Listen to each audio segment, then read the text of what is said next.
Well, I just wanted to say a massive, massive welcome to everybody coming this evening to this education rights event. I'm Andrea and I'm the new project assistant for Look. And this evening I'm the voice of Jane.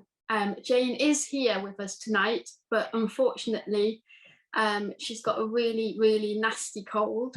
So she is here, but her voice is quite bad. With me as well, I've got Ellen, who I think you all know, and Claire. So they're supporting with the event this evening. Just before we get started, I'm going to cover some house rules. So everybody, just so everyone knows, this event is being recorded. This is just for Luck and their safeguarding policy.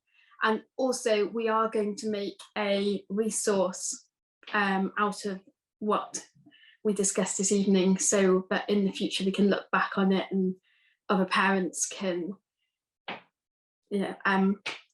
other parents can join in too. It is quite a busy event, this one, so could we all not talk over each other? When you're not talking, if you could please remain muted, and obviously watch the language.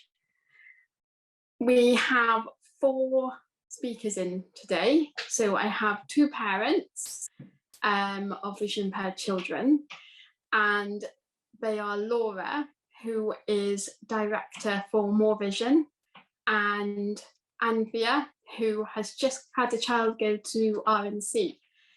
After they have spoken, you will all get your chance to ask them questions. But if one pops in your head and you're already going to forget it, there is the chat option. So if you could put your questions in there, we will come to you when Anthea is finished. After those questions, we then have 2 brilliant mentors, Chris and Rupert, who I will introduce when we get to that bit. So if we could start with Laura. Hi everyone, I'm just going to share my screen with you, and I will be explaining everything that's on the screen for accessibility reasons. If you just give me 1 second. Once I've got the screen going, I'm not going to be able to see you, so I won't see if you put any questions up or wave or anything like that, just so you know. So hopefully now you can see a big screen which says all roads lead to education. If Rupert, could you give me a nod if that's so, because you're one of the few people I can still see. That's great. Yeah, we can see that. That's brilliant, thank you. So first of all, just really, I've only got 10 minutes, so I'm going to be fairly quick. I've been the parent of a young person with vision impairment for 22 years, and I've been running More Vision for 15 of those years. More Vision is a charity which supports children with vision impairment throughout Devon and Cornwall. Initially it was just kind of activities and stuff, but we do more and more in the way now of family support and educational advocacy as well. I can't believe my daughter's 22. Time flies when you're, I was going to say time flies when you're having fun, but time flies I think when you're in a constant battle for your child's education. During all of that time, with so many activities with Run, one of the things I've found is this thing where I say all roads lead to education. It doesn't matter what we try to talk to parents and carers about, whether it's independent living skills or mobility or sport or anything. Within 5 minutes, they're all talking about education. It doesn't matter, and I think it's because we all tend to talk about things that maybe aren't going as well as they should be going. You know, if you go to Tesco's and you they don't have any frozen peas, you come out and say, oh, they didn't have any frozen peas. You don't say they had biscuits. And I do, however, meet parents from time to time who are really happy with their children's education. And I always take time to kind of find out what's working, because I think that it's really valuable to hear the positive stories, because it obviously can be done. We've done a couple of workshops locally where we've given parents a choice of various what we call areas of concern. So they had to choose between these various areas of concern, which were access to activities, both in and outside of school, access to PE in school, benefits and finances, education, habilitation, healthcare, their child's mental health, social care, and other. And 7 out of 10 families put education as their top concern, which I think says quite a lot, really. And with the others, it came up in the top kind of 2 or 3. So we're very aware that whilst you may have other concerns, education does seem to be a really big concern. So the first thing I would like to say is that just for children who are visually impaired, because you might be asking yourself, well, why is it such a problem? I know I came into parenthood thinking it would all be fairly straightforward, but it isn't. So the first thing I want to say, and all of the information on these slides can be sent to you. There has been for many years a crisis in all special needs and disability education. It's not just children with VI. You know, I mean, my daughter was at school from 2003, and it was challenging then. In 2014, there were these things called the SEND reforms, which were meant to be the big new, we're going to make this right, we're going to make sure that children achieve their potential, and all of that. That's when the EHCPs took over from statements. The SEND code of practice was updated, and that stated what your child was entitled to. However, that all seemed a really, really good idea, and I remember I was very excited by it at the time. Sorry, going back to that one, in 2019 there was a review of those changes, and actually I'm going to just read this out, because the report stated that while the reforms of 2014 had been correct, they had not been well implemented due to poor administration, a disjointed approach, and a lack of resources and accountability across central government, within the Department for Education, and on the ground. So that means really both schools and local authorities. There were a huge number of failures to meet the responsibilities under the Equality Act. So that was 2019, where they knew things were going wrong. They are in the middle of another review at the moment. I'm not quite sure why, because I'm not sure they've got things right from the last review, but that's what's happening.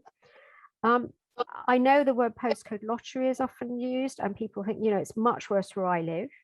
I think we probably all think it's much worse where we live. However, this is an interesting slide from 2020 of the Ofsted local area special needs inspections. This isn't of particular schools, this is actually of actual local authorities. And this slide shows all of the counties outlined in either green, red, or grey.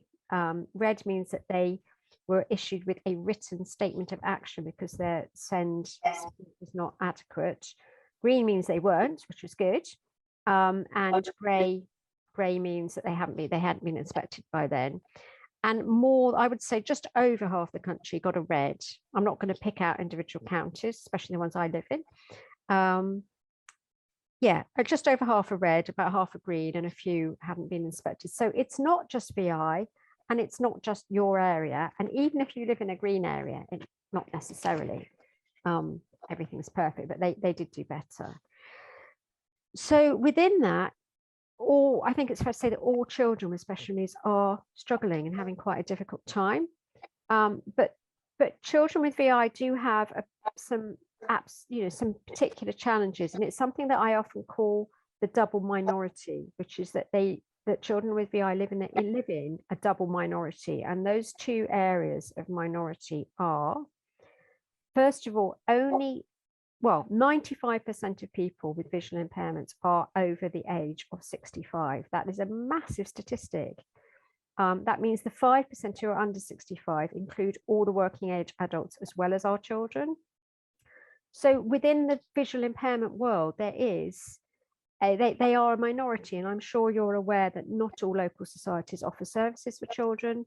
There are a number of really, really great services for people with visual impairment that don't always kind of go down to childhood. Thank goodness we have people like Look who focus on children and young people. So that's the first minority. And the second area of minority is just generally, what that equates to is that only 0.2% of children in the UK have a visual impairment. So if you have a child with a visual impairment, they are in a real minority. And if you have a child with visual impairment and additional needs, which I know is about half of you, That's only 0.1%. And this looks really complicated. This is one of my favorite ever slides, and it's not particularly new, but it hasn't changed much. So this slide shows the incidence of that particular type of disability against how many children there are. So if you look just about 2/3 of the way from the left, you can see that visual impairment and multisensory impairment, which obviously includes both visual and hearing impairment, are actually the two least common disabilities in terms of children being supported at school.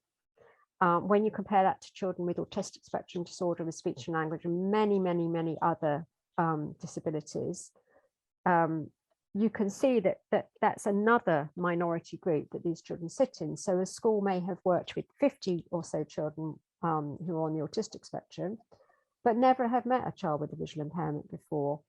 And it means it's a big net with a lot of holes for kids to drop through, an awful lot. So that's one of the reasons things are so difficult.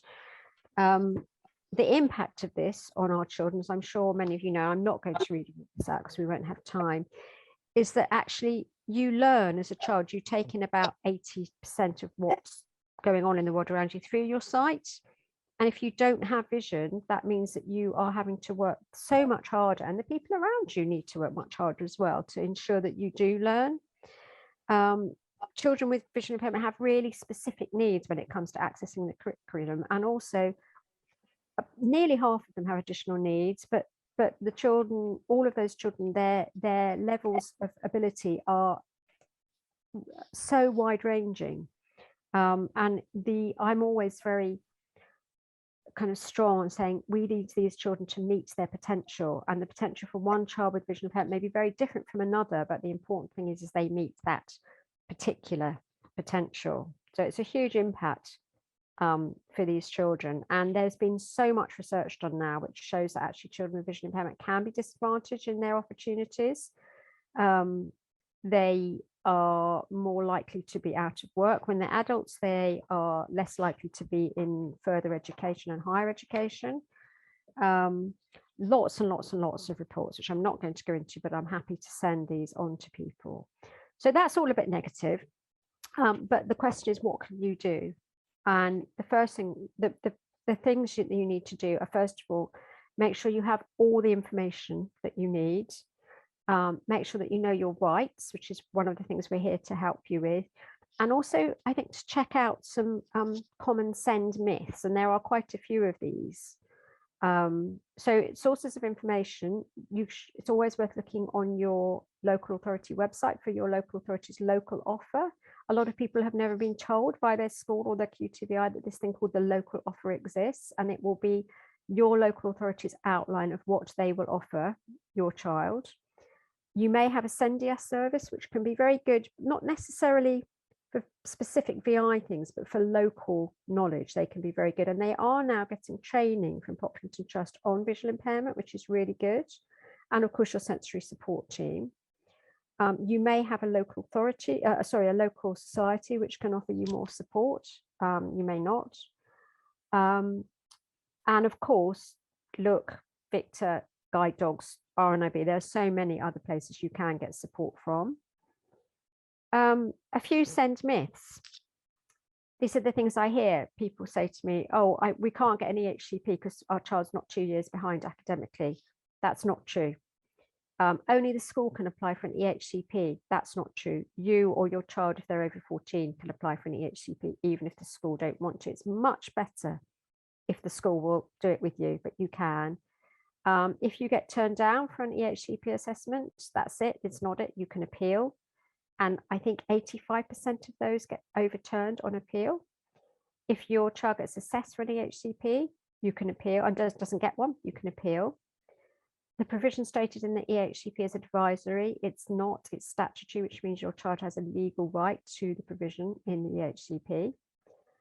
This is a cracking one, actually. You have to visit and be turned away from 2 local provisions before you can name your school of choice on your child's EHCP. Yes, before 2014, that was true. And I still have parents say, oh, we've got to be turned away from 2 local provisions, blah, blah, blah. Actually, no, it's not true anymore.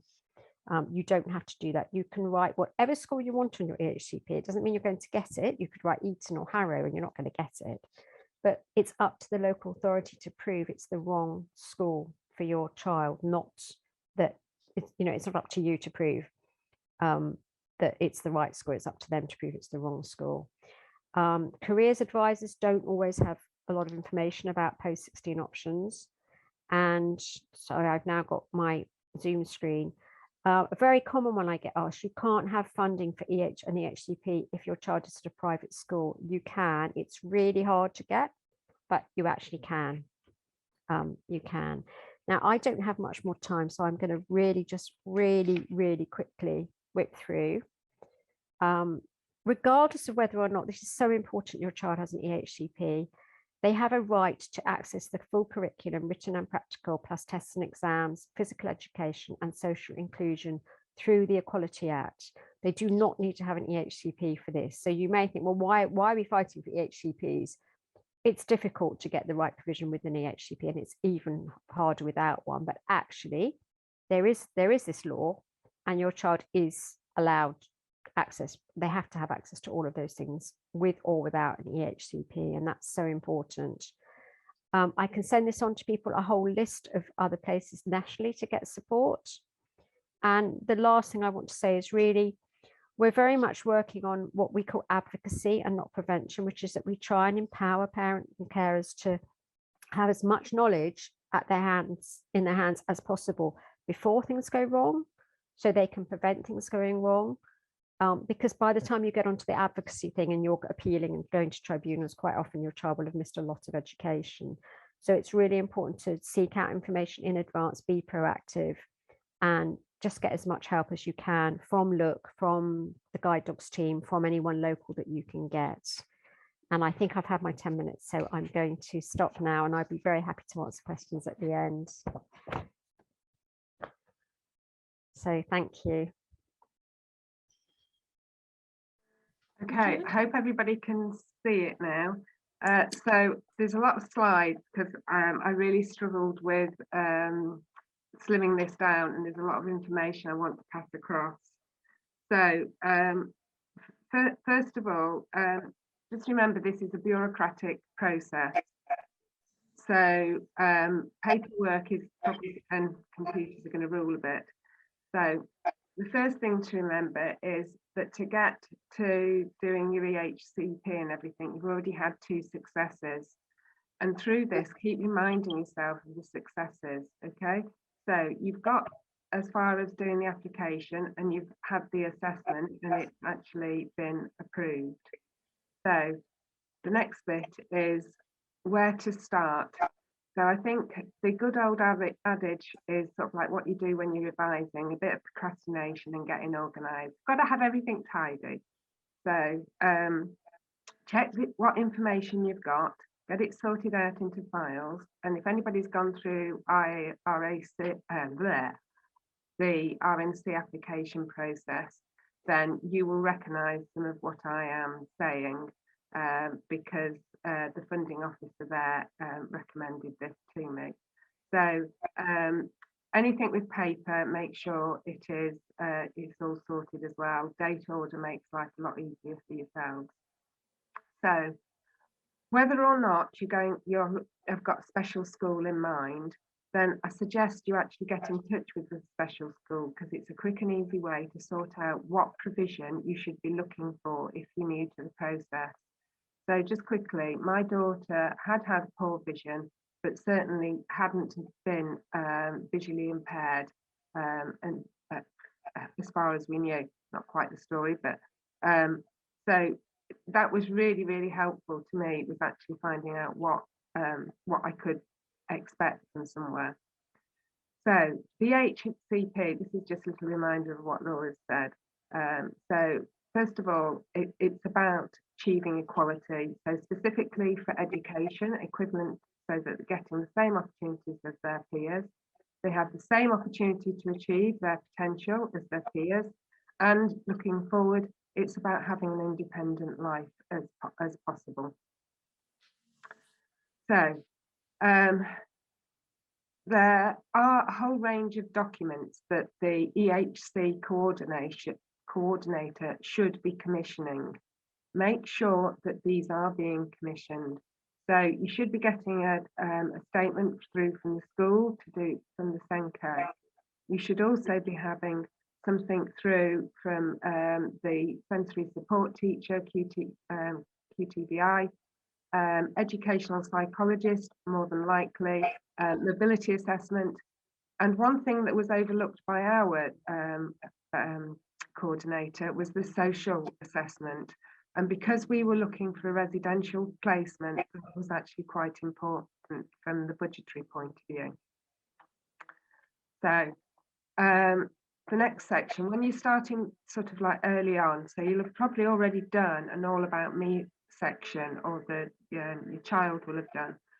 Now, we revisited ours, and from a sort of one side of A4, which is what the local authority had restricted us to, it became an awful lot more, because my daughter covered the bits, specifically wrote about education, gave examples about how difficult it was, gave examples about how difficult social interaction had been for her since primary school. And at that time, she wasn't on the radar for any visual impairments or anything. Also mobility.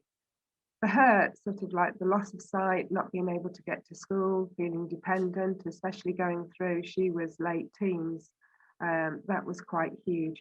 And then losing, sort of like seeing her friends losing her independence and them gaining it. However, one of her friends did remind her that there is a win, and that is she can't be designated the driver when they go out. So there is a small advantage.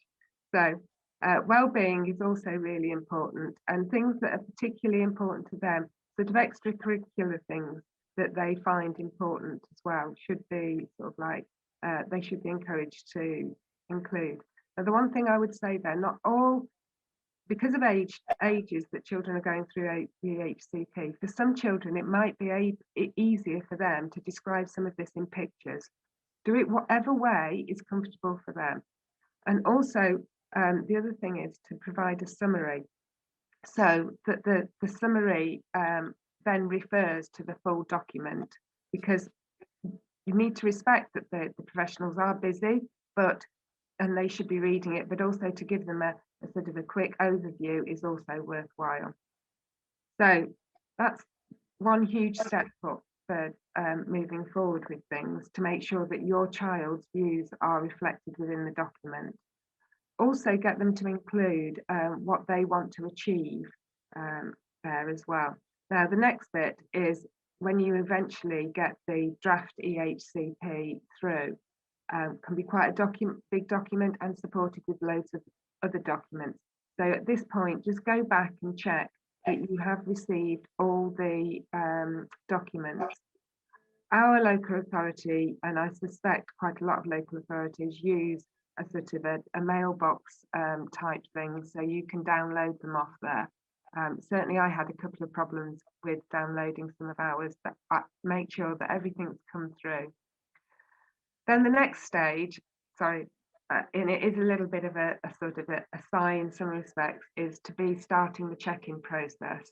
So make sure that everything's fairly clear in plain English.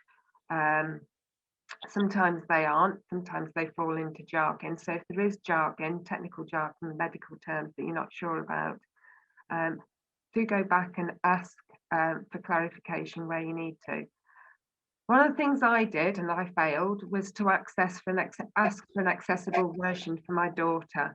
So I failed with that, but I hope that they realise that when we come to review, I'll be asking for it again. So maybe we'll do better second time round.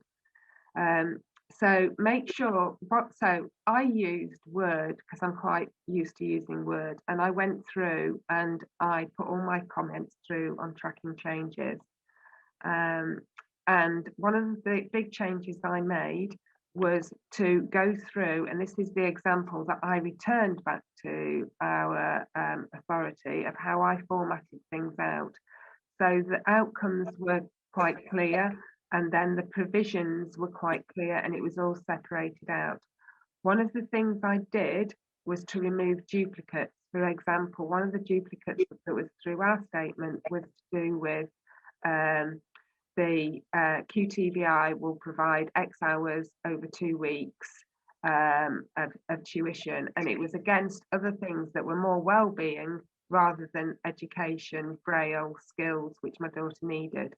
So I took them out, and then it left a blank, so they've got a blank to fill.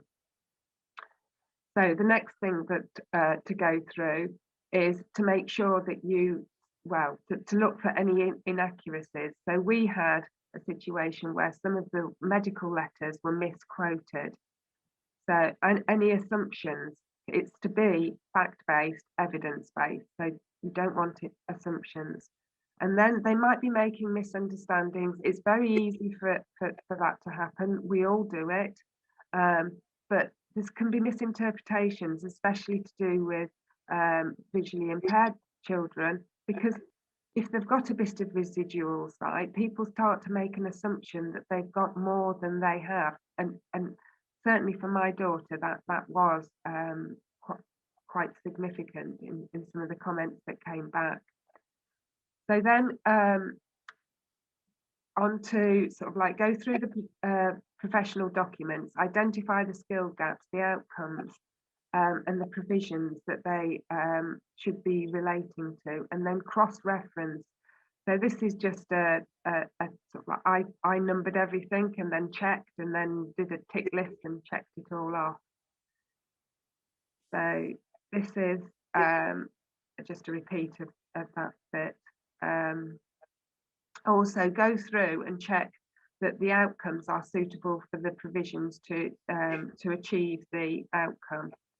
So then also go through checking, and this is where it's useful, having gone and found that the resources maybe from a specialist school, so you know that you're getting the things that you needed. IT was a huge challenge for us,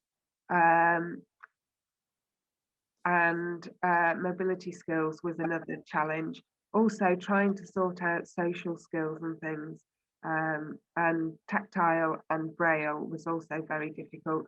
That may be an extra challenge for any STEM students as well. And even, I don't know how far down it goes, how soon children start needing the scientific notation going through primary. They certainly need it for going through secondary, which is part of the standard syllabus, so quite important at that point in time. So for mainstream schools, also include in their training for teachers. Teachers don't know what to do, and just having a QTVI, just saying, well, this is what you should be doing to a teacher doesn't mean it's going to happen. For the good teachers, yes, it could very well do that, but that isn't always the case. Also for dinner ladies, and also providing training for the other students, because it overcomes some of the exclusion they experience. So I'm just going to really rush through these slides. They will be available through look afterwards, so that's fine. So make sure that professionals also stay to their competences. That's really important. And skills and resourcing. So also one of the things is there can be support. So the British, I can't think of the name, blind sports charity are also happy to help PE teachers enable that PE lessons can be given, and that can benefit an awful lot more children than just yours. So make sure that the provision identifies what is required to give your child equal access, so that they're getting the course material at the same time as their peers. They're getting the same material as their peers. There might be a slight difference there because some of the Braille papers can be different. And also that the provision is included, that the resource to provide the provision is also there if conversions are needed for it to be on voiceover or something like that. So returning the EHCP, include a comment to the effect that the All About Me is a summary, and it's to be read in conjunction with the full document, that you want them to be as independent as they can, apologise for making any formatting changes. I needed to do that. And provide a list of all the documents you are attaching, and also number each email and say that it's one of however many. Then sort of you're setting yourself up to doing the monitoring going forward. And that's a fairly straightforward, well, I say it's straightforward, it's what I do at work. But just so that you can tick everything off, and if you've got problems, you're then making sure that you record it. In the correspondence, make sure you're polite, start with something positive, be factual, concise, constructive.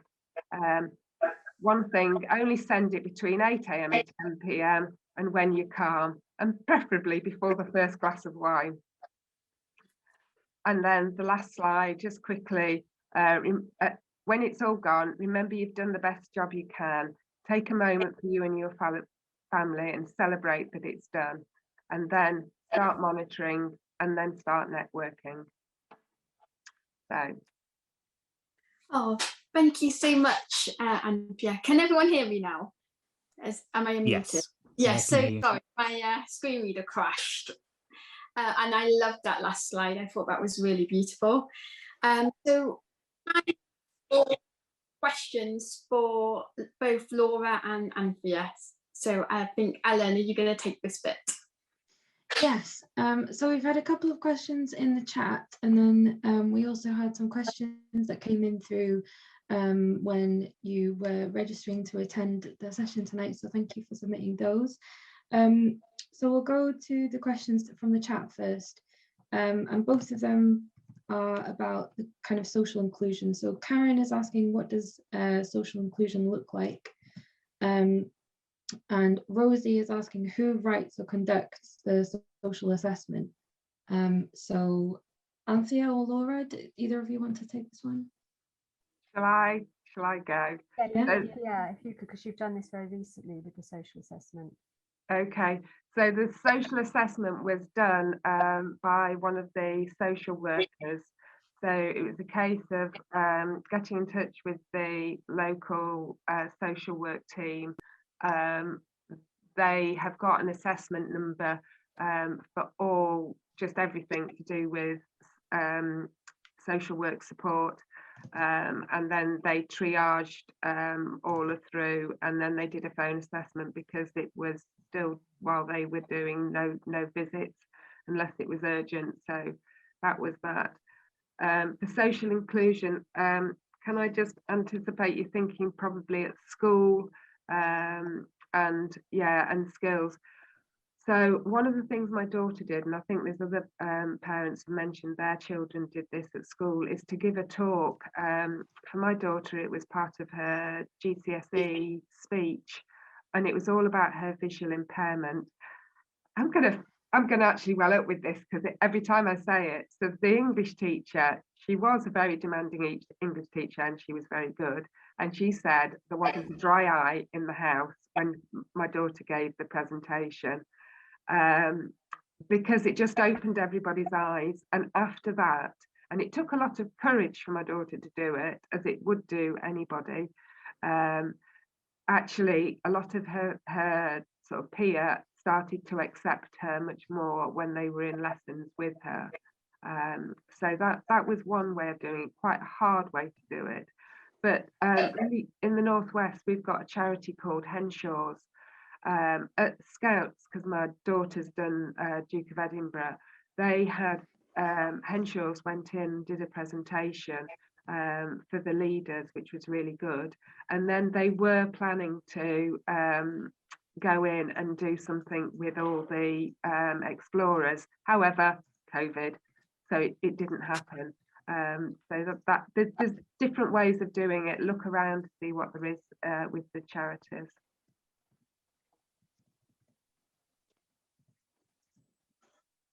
Thanks, Anthea. I hope that answers your questions, Karen and Rosie. So if we go to Laura now, we've had a question from someone during the registration process, asking about finding the right school and what to do if there aren't enough schools that meet their child's needs. What would you kind of suggest in that situation? What are your thoughts on that kind of situation? It's a really difficult one, because I think more and more we've just heard that we've got a school actually locally to us, which is actually one of the an unusual school, which is specifically for children who are visually impaired and have additional needs. And we heard very recently that they're actually going to stop their under 16 intake because the local authority don't want to fund places there because they are very expensive, these schools. So more and more it seems that children, if your child has additional needs as well as visual impairment, that you may need to be looking at, at a special school. And the really vital thing is that if they're at a generic special school where they, they're very unlikely to be the only child with visual impairment, they have the input from your local authority sensory support team, so that unless the school has an in-house qualified teacher for the visually impaired, that qualified teacher for the visually impaired has to go into the special school to support the visual side of your child's needs. If you really can't find a school, people do look at independent schools for their children, and if you can manage to prove that it is actually the only school that will meet your child's needs, you may get funding for it, not just for the extra support that your child needs, but for the actual place. And we do see quite a few children now, more than we used to, be funded for independent schools. You do have the right to write on your child's EHCP what school you want them to go to. And the local authority would then have to prove either it was the wrong school or it was what they this is the one they usually go for. It's an inefficient use of funds. And I think that's probably the biggest number of appeals and tribunals that we work on, is where a parent has selected a particular school and the local authority don't want to fund the place there. And it is overturnable. It's quite hard work, but it can be done. You quite often have to go to appeal and then tribunal. But I'd say if there really isn't a suitable school, and I'm very aware that our children's needs are so incredibly diverse, it is worth looking at and applying for a place at an independent school and asking the local authority if they will fund it. Thank you, Laura. We've had another question as well in the chat for you about what a sensory support team is. And are they... Would you like me to answer that, as I work for a sensory support at local authority? Yeah. Is that okay? Sorry, Laura, to jump in. I just thought. Yeah, I also got that one as a private question. So oh, okay. Since they're in the Southwest, I've also emailed that parent and said I've given them my email address. But I'm sure lots of other people want to know, Rupert, so please do as well. Yeah, of course. So sensory, I work in Norfolk County Council for the virtual school sensory support. So we are a part of the council, part of the local authority. We're a team of qualified teachers of vision impairment. There is also a deaf team who we work alongside, who work with deaf and hearing impaired students. And we work, our sensory support team work peripatetically, which means we work all across Norfolk with students who are vision impaired. We work with over 600 students who are vision impaired in Norfolk. But I would advise getting in touch with your local authority. Find their local offer, as Laura mentioned earlier. It's really should be a fantastic source of knowledge on the local offer website, and you will find all the information there about who to get in touch with. And I did see another question, Ellen, just to clear up about TVI and QTVI. So QTVI is a qualified teacher of vision impairment, and a TVI is a teacher of vision impairment. They are the same thing. So I am not yet qualified. I will be in 2 years' time. So I'm doing the job, but I'm qualified. I'm studying at the same time. So I've got my teacher qualification. I'm doing the job, but I need to do my 2-year course on top of it to become a TVI, a QTVI. So within my team, there are some of my colleagues who are qualified, and there's a couple of us who are still studying, but we do exactly the same job. And obviously, the more we do our job, the more experience we have. But yeah, you'll hear more from me later. I hope that's okay, Ellen. That's perfect. Thank you, Rupert. We've had a couple of more questions in the chat, so I think we'll just do Hannah's question and Kate's question, and I'm just aware of time, and then we might move to hear more from Rupert and Chris. So Hannah's question first. She says she can't get an EHCP for her twins. both her VI teacher or the school won't support, even though the, yeah, sorry. Do you want me to take this one? Yeah, go for it. As the years have gone by, I am seeing this exact scenario more and more often, where people just say, I can't get an EHCP for my child at school, and that the VI teacher, the QTVI, won't support the application, and nor will the school. So first of all, I would go back to the thing that you actually have every right to apply for the EHC process yourself. You don't need the school to do it with you. And I do this with so many parents, and you don't even need the QTVI, though they will have to write a report for it. One thing I always say to families is that if you're going to apply for an EHCP yourself, you have to look at it as a process. If you're just going to say, okay, I'm going to apply for an EHCP, and if they don't get it, that's it. You've got to look at it almost as to expect to be turned down, go to appeal, and go to tribunal in many areas. And if you can see that from the beginning and not just think, okay, if it doesn't work and then blah blah blah, it's a big help. It's a bit like going to Tesco's and not taking any money. It's just, you've got to go to Tesco's and do your shopping and take money and pay for it and drive home. I do see this so often. I'm actually working with so many families at the moment locally who are struggling to get their EHCPs, either to actually get the local authority to actually agree to assess in the first place, or to actually they do assess and then they turn the request for the EHCP down. A lot of it will depend on what level of vision the boys have. If it's, a lot of local authorities have a bottom line, so they say if the child's vision is better than 612 or 618, that they won't take them on, they won't give them an EHCP. However, we sometimes work with children whose vision can be quite good, like some 6/9, 6/12, but they may have other things which affect their use of their vision. They may have additional needs, they may have a lot of field loss. There are so many reasons that make using a number not always the best thing. I've seen children with worse vision cope much better than sometimes children with better vision because of all the additional factors. So I would say, I'm not quite sure what area you're in, but it would possibly be worth contacting your local SENDIAS service and explain to them that you want support from them in applying for an EHCP, and you apply for one. If you have already applied for one and they've turned you down, you can appeal that, but you don't need the school or the VI teacher to do it. You can do it yourself.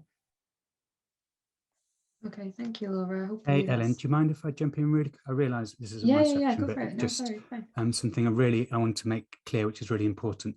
Most of the students we work with, which is in school, mainstream school, supporting with either Braille teaching, technology, do not have an EHCP. An EHCP is not necessary for sensory support provision. Just want to make that really clear. EHCPs are brilliant and they are important for a lot of students, but you do not need an EHCP to have a sensory support come in and support your student. And the majority of the students we work with do not have EHCPs. Just to reassure anyone, you do not need to get the EHCP to get that support from your TVI, QTVI team. I think that's just quite important to say. Yeah, EHCPs are really good and they're great for a lot of students, but some parents, and I'm not saying at all is what's happening tonight, can see them as the kind of golden ticket that they need to get the provision.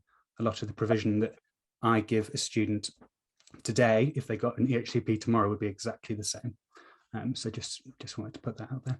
Yeah, and can I say I agree, and that comes back to what I said in my first presentation, that actually your child does have a right to all of these services with or without the EHCP. Ruth is absolutely right.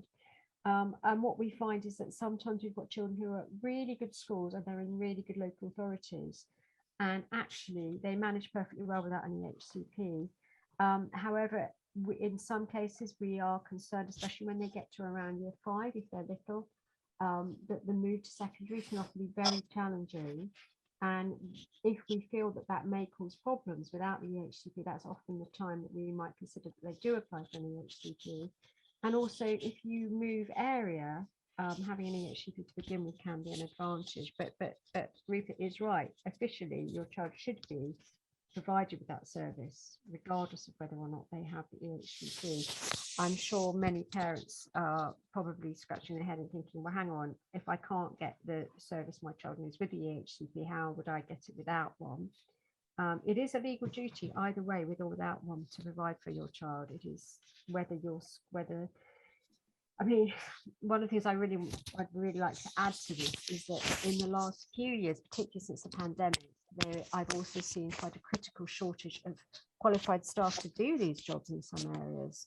So we have some local authorities who are absolutely really keen to support, and schools, but actually they don't have enough qualified teachers for the visually impaired, or Ed for Sykes as well, Laura. Ed Sykes has a real shortage of. I mean, we cover 6 or 7 local authority areas in the southwest, and one of them have had no QTVI in place at all for 9 weeks, and that wasn't because they didn't want them or they couldn't even afford it. They just simply couldn't recruit, and there is a shortage. There's not a lot to be said in that situation. Those children really struggled, but it is a very big problem. And I think the other thing I would say is that I mean, it sounds hilarious saying this. I used to be much more adversarial. Like, I was really like, this is your child's rights, you must fight for this, da da da da da, because that's what I do with my child. And I am still a bit like that, but I'm also realizing that there is a limited amount of money in schools and local authorities. A lot of them are not trying to be horrible, they just can't do it.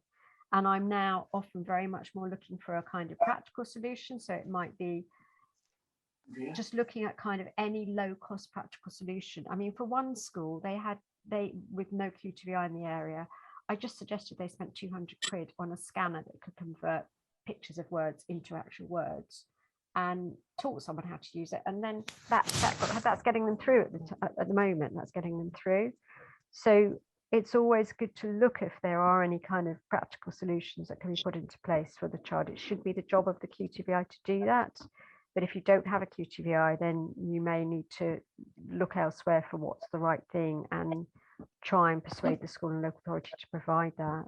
Thank you, Laura. I'm just a bit aware of time, so we should move on to hear from more from Rupert and Chris now. But thank you so much for your questions.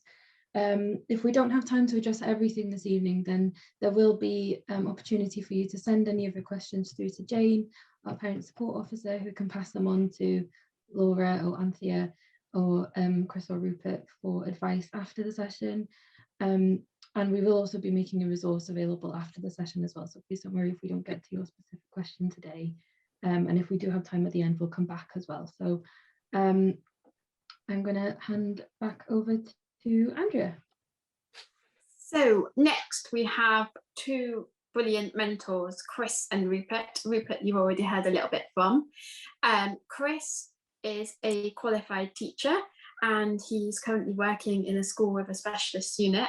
And Rupert is a qualified teacher of the vision impaired working in Norfolk.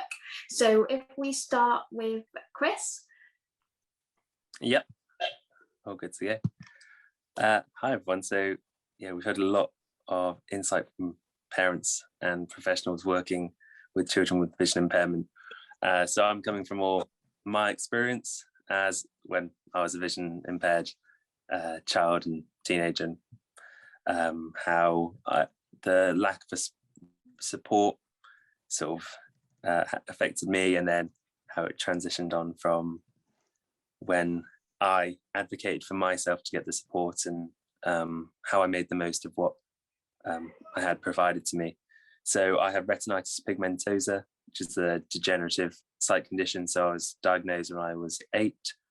At that point, it wasn't too significant. So I had the provision of the sensory inclusion service. So I had a QTVI coming in to just do yearly checks, make sure that I was being supported in school.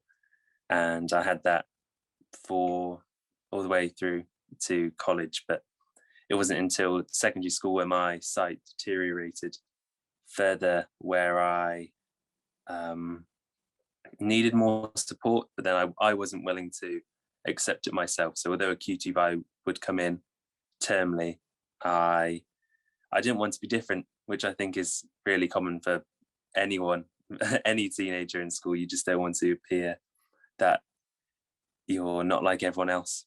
So I just really didn't engage with the QTVI. They'd come in, do the assessment, ask how I was doing. I'd always just say I'm okay, because I didn't want anything to change. And then it wasn't until I was in year 10 and I realized that if I don't get the support now, then I might mess up the rest of my life, because I haven't had the support, which means I then can't achieve what I wanted to achieve, and it would just be really difficult and challenging. And why burden myself so early on in my life? I had all my coping mechanisms in school, so whether it was having a friend help with my DT, and in return I do the theory part, so he would do my whatever I was building, he would do it, and then I would do the paperwork, because I didn't want to have the additional support to make sure I could make what I was making, and not sand my fingers off with the sander, or using the saw, and just I would just avoid those, because I didn't think I was able to do it. Once I advocated for myself, so at school I produced my own sort of fact sheets on what I need, what I couldn't and couldn't see, and what support I needed from my teachers. That's when sort of everything that apparently should have been happening did happen. So I had my annual review meeting, so with my head teacher, the sixth form that I was heading off to post 16, head of year, and even the careers advisor, who funny enough was vision impaired. However, he told me I wouldn't really be able to do certain courses, that BTECs are the only way I could go. So it's quite interesting to see how someone who was an adult vision impaired man gave that perspective, which sort of I think sometimes reflects the attitudes towards vision impairment. So at school, I finally, in exams, I had extra time. I still was using paper copies, which I think was a mistake at the time, but I think I refused to use ICT.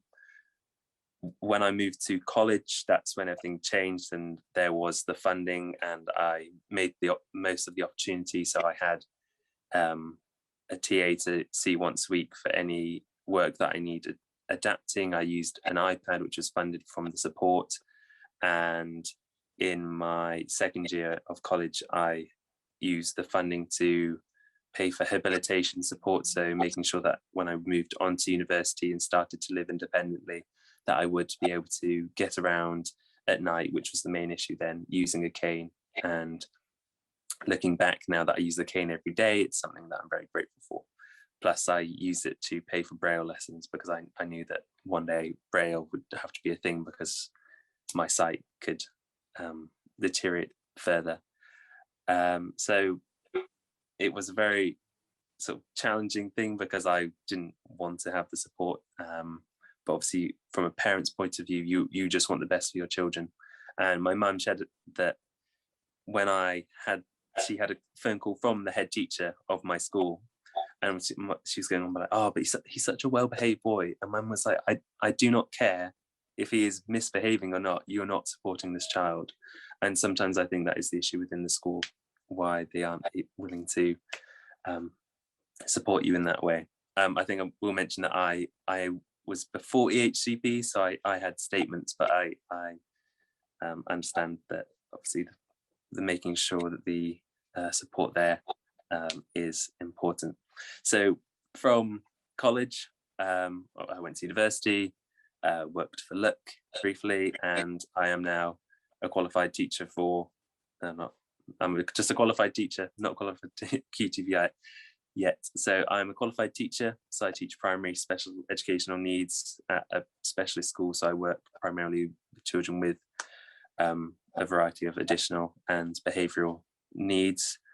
And I think it's just goes to show that although you go through points in life where you haven't been supported, that I think sometimes those experiences allow you to grow, and that you understand that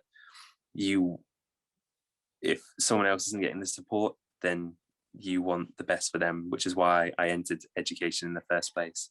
And I am looking to do my qualified teacher for vision impairment, because I have seen many people like me now who, when they were teenagers, they did not want support, and so to encourage them to see that this is good, then it will help as part of the, if you're doing your EHCP, with their views on what they need. And I think sometimes knowing what's out there is also another thing that to do. So being able to use a laptop or computer or in class is sometimes, it just seems crazy because you're there just handwriting, but as someone who's vision impaired and losing their sight, you rarely write nowadays. So when I'm in school, I'm mostly doing paperwork online. Everything is on the laptop. I really don't handwrite anything unless I really have to when I'm working with the kids. But I think knowing what you can use to benefit your children will, I think, help form the EHCP. And as someone that has to regularly look at EHCPs, that knowledge and making sure that you've evidenced everything that can support your child is really important. So I hope my experience today that I've shared has been beneficial, but I think it just, what you're fighting for is so important, and to show that once you've got the support in place, that your children can do anything regardless. Because I never thought I could be a teacher, but here I am in my second term. Yeah, just looking forward to tomorrow to see what comes about. So thank you for your time, and yes, I'm sure Rupert's got some very insightful knowledge to share about his work as well. Oh, Thank you. Thank you so much, Chris. That was really, really helpful. And as Chris just said, now we're going to hear from Rupert, who is a qualified teacher of the vision impaired. So take it away, Rupert. Thank you. I just want to start with saying thank you, Chris, so much for sharing that. I love hearing people's stories of resilience, and obviously, Chris, you wouldn't say that, you wouldn't talk about that about yourself like that. But yeah, being stories of resilience like that, I think, are so powerful, and yeah, brilliant. So thank you so much, Chris, for sharing that. I've worked with you before, and I didn't know everything there, so it's really nice to learn new things about people who you've worked with before. So yeah, I'm Rupert. As I've mentioned already, I work in Norfolk as a teacher for vision impairment, working towards my QTVI. But as I said earlier, will be doing exactly the same job that I will be when I'm qualified. My background is a primary school teacher, mainly in year 6, but I've worked all over. And my background's music as well, so I've done a lot of music in primary education, and also I've done some music forums for Look, as well as being a mentor. I've also worked for the university in Norwich in higher education, so I've kind of feel like I've got a really good understanding of primary through to higher education and university, and I've also worked in the EHCP team in Norfolk as well as before this role, so a lot of experience in mainstream and in special education. Just to start off by echoing some things that Chris pointed out that I think is really, really important is, so I work, as I mentioned before, peripatetically, which means all over the county with students with a variety of different vision and different needs. And just to back up what Chris said about, we may go in and support students, and students may not be ready for that support. And that is something that is really key in our work. And I've been working even today with some year 8 students at a school who, like Chris said, do not want to stand out, do not want to be different, do not want a laptop on their table because their peers don't, hate having to sit at the front of the class, which again, I'm vision impaired. I went through school and I have really poor long distance, and I know exactly those feelings. And it's something that I and my colleagues, my QTVI colleagues, really work with that student. We're not going to force a student to do anything that is going to make them stand out, but we are going to support them. And I've been using the phrase, we try to tempt them to use particularly assistive technology, which I'm a huge advocate for, and we'll talk about in a second. We're trying to tempt them rather than lecture them. We're not telling them to use something. We are showing them how useful it is. So my iPad, for example, I've got an iPad Pro. I use magnification on everything. I've got a big monitor that I magnify to whatever font size I need, usually 18, 20 if I'm a bit tired, 24, etc. Just whatever I need, I can go up and down. But my iPad Pro is 12.9 inches. I don't work for Apple. I'm not trying to sell them. They are just fantastic. The accessibility is brilliant. So I've been working with students today, just showing them how I use it, how I can zoom in, how I can change everything to grayscale instantly. We are huge advocates for things, if students are using tech, external keyboards, which do not take up half of the screen. If you imagine an iPad, when you're typing on the screen, the keyboard takes up at least half of the screen. And if you're magnifying, you take away so much of that field of vision. So an external keyboard, for example, will free up all that space for magnification. So little things like that I've been working with even today with students. And as Chris said, they might not be ready for it, but they know as soon as they need it, my service can give them an iPad, no charge to the student, and I will show them how to use it. So little things like that are really, really key. And the technology is getting better every update on Apple or PC. The accessibility is incredible. So, and I'm happy, it's worth saying, Jane, in the future, I'm more than happy to do a iPad kind of top tips session in the future and show some accessibility things, and on PC, because it's amazing. And yeah, more than happy to do that in the future. So yeah, that's kind of my role. A few things that I want to mention about how my sensory support department works, which may be similar around the country, maybe some differences, but there definitely will be some crossover. So as I mentioned earlier, we have over 600 students who are referred to us. We do not work with all of them. We will go, when we get a new referral, usually from the hospital, we work very closely with the hospitals in Norfolk. We will go and do an initial assessment, and that will tell us how much support that student will have. And that comes from what's called the NATSIP, N-A-T-S-I-P framework, which is available to everyone. And that will tell us, we do some tests which are not clinical. They're not like you would get at the eye clinic, like I do every year when I go for my checkup and they dilate my eyes, which is horrible. Even though I'm 30, I still hate it. I have to take my sunglasses and all. I get a day off work though, which is good. So I quite like that. But so it's not clinical, but it is, we use some of the same things. So a Snellen chart, which if you imagine an eye chart, that's the one you see with the decreasing size letters. But also we will take kind of different font sizes and see what's a comfortable position to read with. We will do some peripheral kind of test field of vision and different kind of quite informal tests.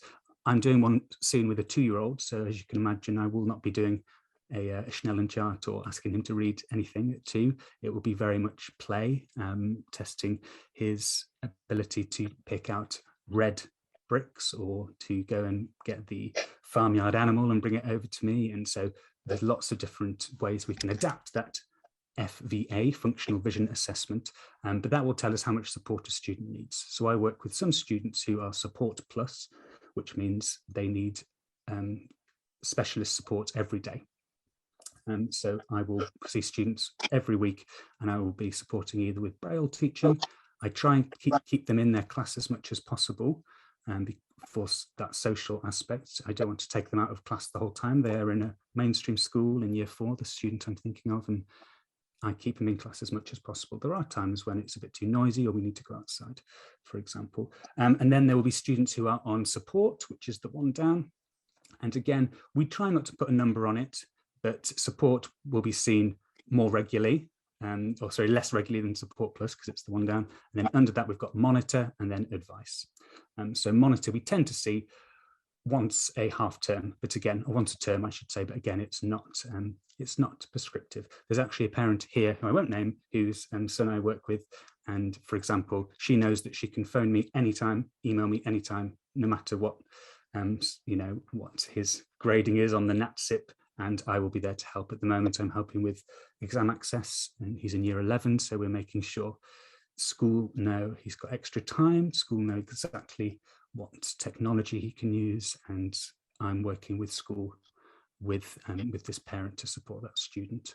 And again, to go back to schools, I think schools really appreciate that from our team, because it's all about confidence. They may not have had, in fact, most of our schools in Norfolk, all of our students tend to be in mainstream. So we have some specialist schools, but that tends to be for more multi-sensory kind of disabilities. So most of our students are in mainstream, some are homeschooled. So a lot of the rural primary schools in Norfolk have never had a student with a vision impairment before. So as big a part of my job and our team is to help the teachers know what to do and to educate them and to let them know that it's okay to ask. I know what it's like being a primary school teacher. You've got 30 little children in front of you who are all got different needs. So that's part of my role that I see, is to work with the staff and to work with the school and to support them, to work with the individual, the pupil. That's kind of the main, obviously, the main focus, and supporting the family with either going to hospital visits. If they are newly referred, we can go to hospital appointments with them.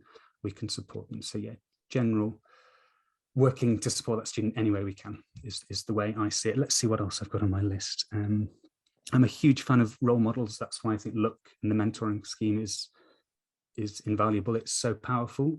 I met a girl today who, get quite emotional thinking about it, who has the same condition I have, and I was diagnosed when I was 13. She is in year 8, so she is around a similar age. And if I had someone to go into school to see me with the same condition, it would have been incredible. And to know that you can still have a life and you can still have a job. And I've got lots of useful vision. You know, everyone's eyesight is different, but I've got awful long distance. I don't drive, and that's something I've really struggled with all my life. And I could tell the student today that through access to work, I've got a support driver who drives me around wherever I need to go. And that's available to everyone. That is something that when I applied for this job, it didn't matter that I couldn't drive, and to have that support is really important.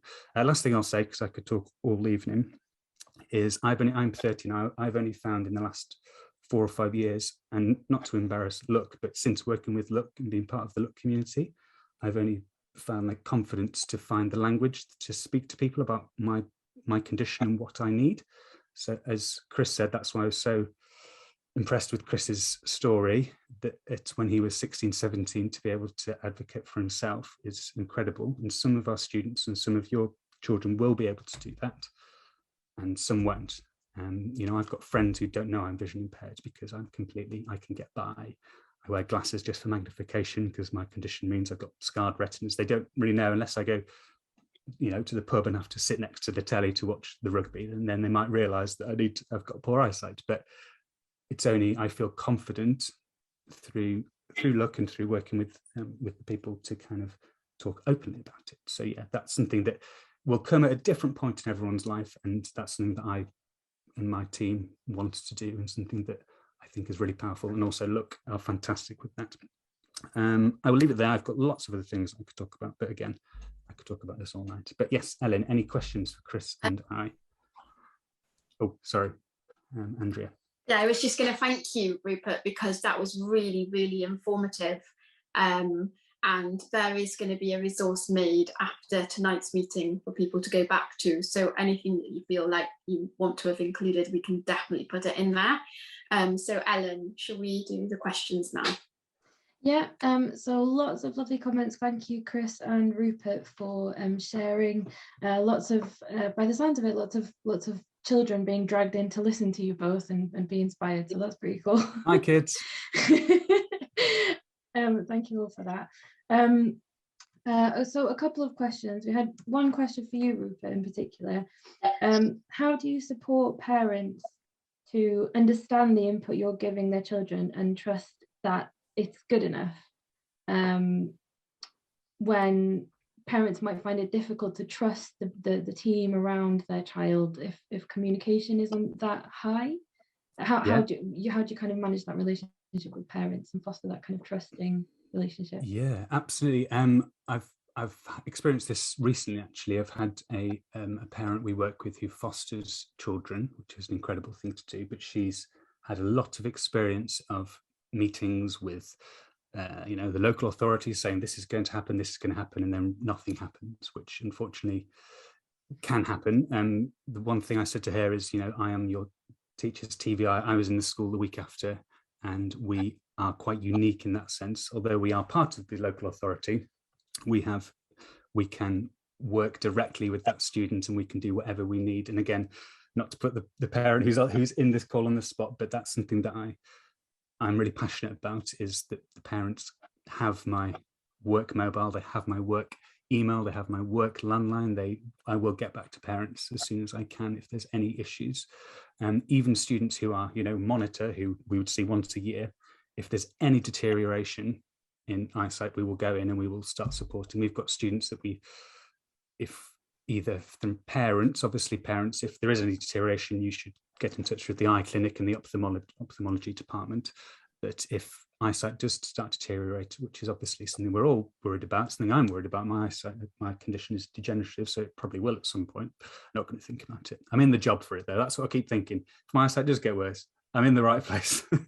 But our provision changes immediately. So we would go in and we would start supporting that student. I saw a few questions about Braille, which is brilliant. I'm learning Braille at the moment. I've got my Perkins Braille and my Orbit Braille over there, and I've been learning. And Braille is brilliant. I would say as important as Brailing is touch typing. Typingclub.com is a brilliant resource, because any job you do in the future, even if you use a Braille, you will need to type. And touch typing is something that everyone should do. I say this, I don't touch type, quite a hypocrite. I'm learning at the moment. But yeah, it's something that everyone should do, sight impaired or not, because it just saves so much time. And that's something that I'm working with my students with their iPad or laptop, their choice. So yeah, that's what I'd say, Ellen.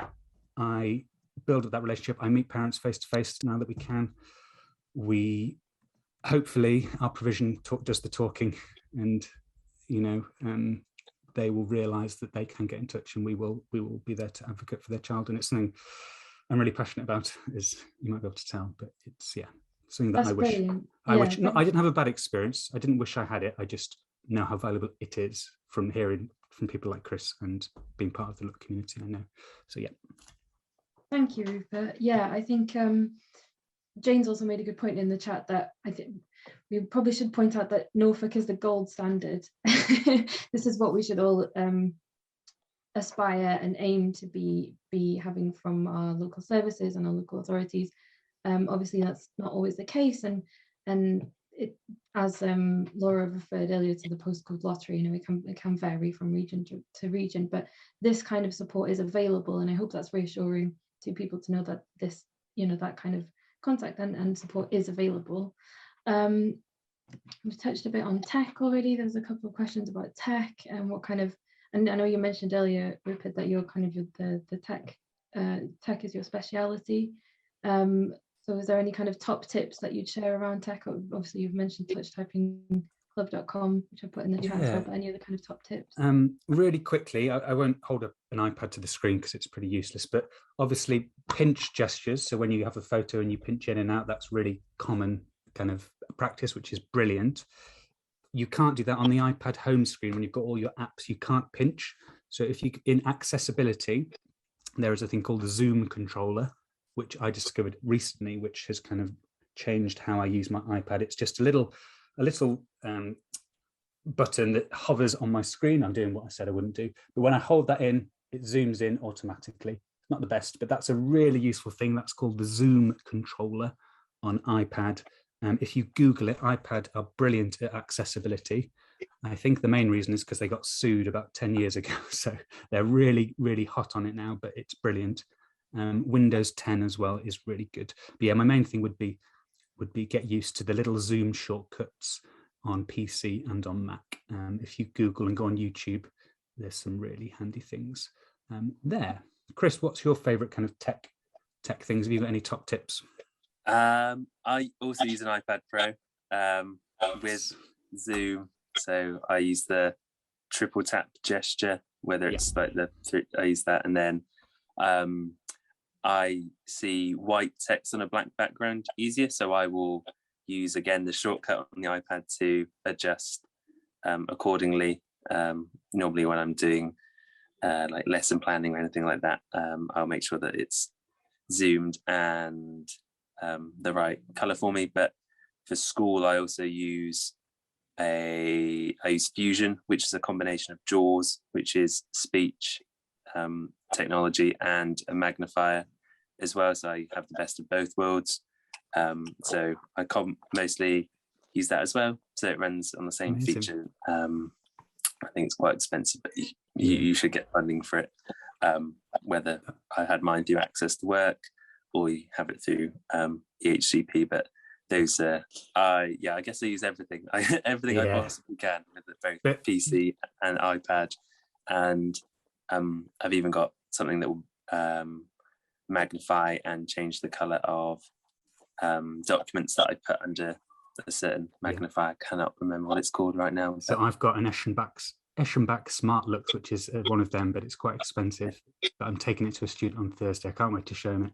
It's the type of thing that, well, I think I will show this student it and it'll change his life. That's the type of thing, and it's such a privilege to do that, because whenever anyone shows me any new tech that makes life easier, it's just like, why didn't I know this? Yeah, so it's great, isn't it, Chris? When you discover something that makes life easier, it's like, oh, hallelujah. Yes, even just like shortcuts on the computer. But yeah, it's making sure, like, for all new parents, that as soon as like your child is willing to take it, that you have the option there, that you're like, oh yeah, we can go get this, or there's this, because that's, as soon as it's in place and they're wanting to use it, then they will just speed through on what they want. And everyone loves technology as well, so if you can get them into it, then it will benefit them hugely. Yeah. And one last thing, Ellen and Andrew, on tech, is things like JAWS are amazing. We use Supernova, which is Dolphin, which is great. They're really expensive, which they're awesome, but the accessibility, as I said, on iPad and on Apple is getting almost as good as Supernova. So the inbuilt free stuff you get on any computer or iPad is worth kind of really having a little look at what there is on there. And if there are any questions, I'm more than happy to send my details around afterwards if you have any tech questions.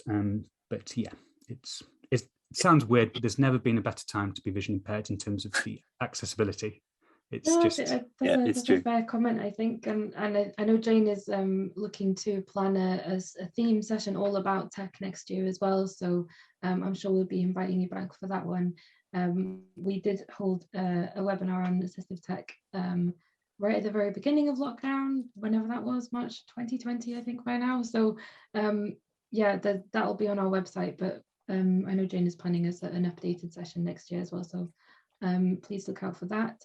A couple of more questions, or quite a few more questions have come in actually. So I know Laura has been responding to some in the chat already. Thank you so much, Laura, for doing that. We had one question from Kate and Arthur asking how often they can request that someone come and do mobility with their daughter.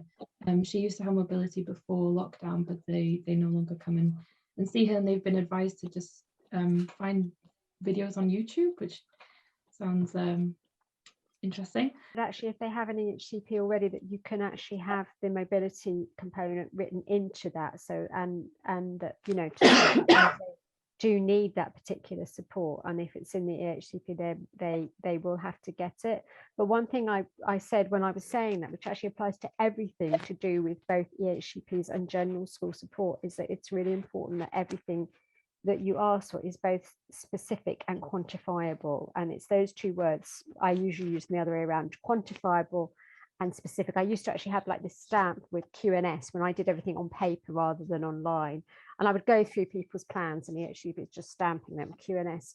So rather than just saying my child needs support with mobility, it would actually say that the child will be visited once per however often it is. It might be term, it might be half term, it might be year. My child will have a session once per something with a qualified rehabilitation specialist. It can also specify for, you know, it could be like they will have 1 hour every other week, but it's really important that all the provision for your children, whether it's for Braille or for IT support, whatever it is both quantifiable in terms of time, how often, and specific in terms, you know, who would, you know, it needs to be a qualified. It's no good telling you to just go off and look these up on you know, online for a good video, because goodness only knows what you could be seeing. It might be brilliant, it might not be brilliant, but it needs to be specific who will provide the support. And I think if you keep that QNS in your head all the time, that all your child's support needs to be quantifiable and specific, it would help. But certainly I would, if they were getting mobility support, they would indicate that they need it. I would get it put into the EHCP when you do go for the amendments. Thank you, Laura. I'm just looking at the time, and I'm aware that we're going to need to wrap up soon. But I just wanted to finish maybe on a question from Vicky. I wondered if I could put this to you, Anthea. I don't know if you've seen Vicky's comment in the chat, but she's asking about how to get support if your child has functional vision loss and has been discharged from hospital. And I just wondered if this is quite familiar with your experience with Ola, if you had any advice. Yeah, okay, so I have actually messaged her directly. That's all right, but yeah, I mean, just for general knowledge for anybody, I mean, it is a bit of a difficult area, functional vision loss, because the child can be blamed for their sight loss. So, and Orla is actually now, next Monday, she's at Moorfields with a specialist, so there are specialists out there, which is good news. Mm-hmm. Brilliant, thank you. Thank you so much for all of your time. I know there's a lot of, there's been quite a flurry of comments and questions in the chat in the last few minutes. We can save the chat from the Zoom meeting, so we can look back over these afterwards and follow up with you.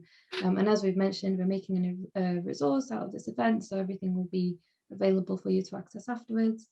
But now I think we'll just come back to our panelists for any final comments, and then we will wrap up. So Anthea, can we start with you with any kind of final comments, top tips or thoughts? So I'll pick up on Laura, because it was one of the things that I skimmed over, is about SMART. If you're Googling around local authorities, and even within the loads of information mentions that the provision should be SMART, no, specific, measurable. So hold on, because I hate acronyms, although I use them, and I have it written down. Achievable, the next one? Yes, achievable, measurable, and time specific. So time specific's got two bits to it, in that it needs to be over a period of time, but also that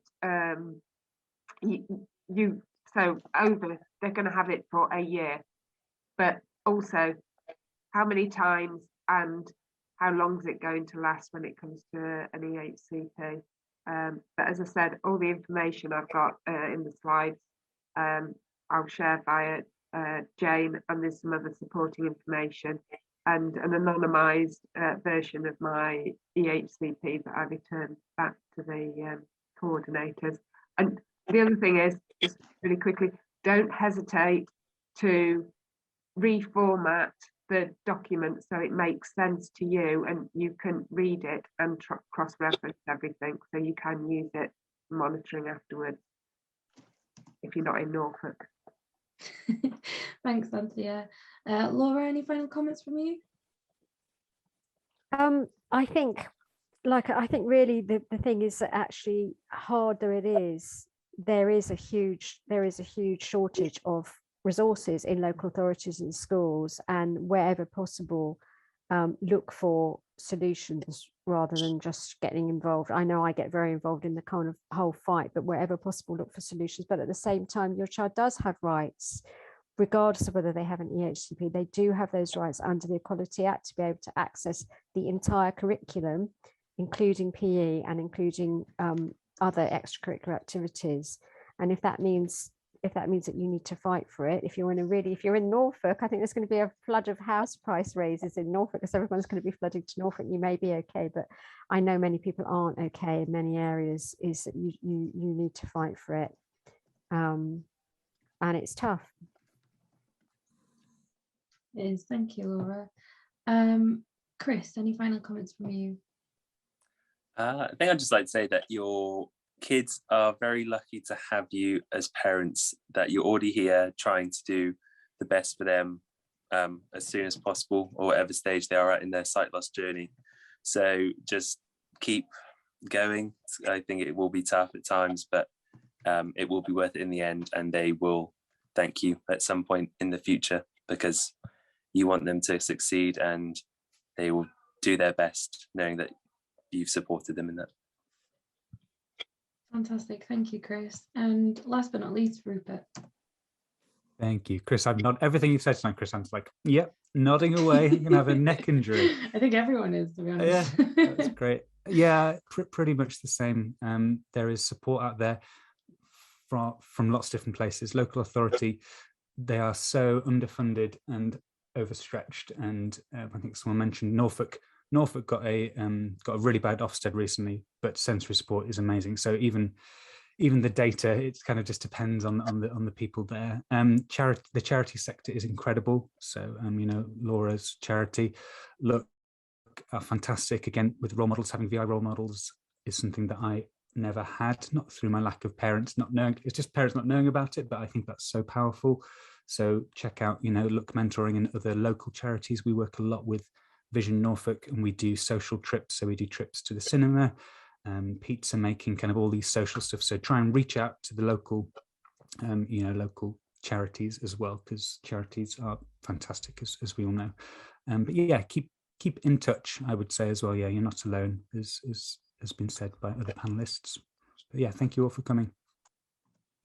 As we said, thank you so much for everybody for coming, but a massive thank you to Laura, Anthea, sorry, I can't see you, Anthea, and Chris and Rupert and Ellen and everyone in the background. Thank you for making this such a good event. We are going to make a resource out of it, and Jane will be sending you all who was here tonight the notes within a fortnight, so look out for those. And I hope you all have a lovely rest of your evening.